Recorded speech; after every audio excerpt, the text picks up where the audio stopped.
So here's a fascinating and scary psychological study that was done. It's called the Milgram obedience experiment, and it was done in the 1960s to test how authority can make decent, good people do not good things whatsoever. This is coming off World War II and the Nazis. This is about 15, 20 years after that, to give you context.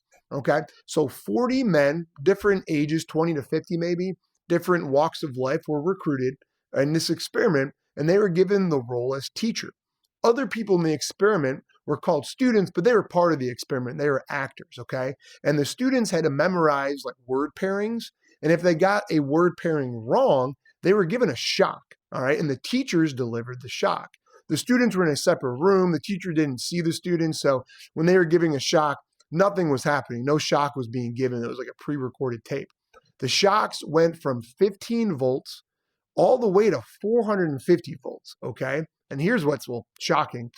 65% of the participants gave the full 450 volt shock to the participant when prompted by the people running the experiment. They were like, they might say, no, I don't want to do it. But then they're like, no, you got to do it. And they did it.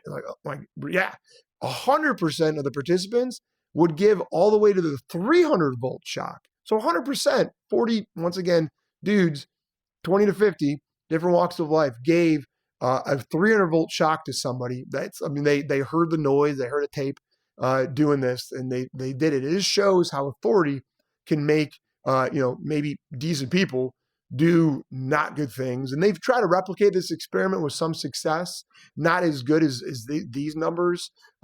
Maybe our moral compass has evolved a little bit, I would hope, since the 60s.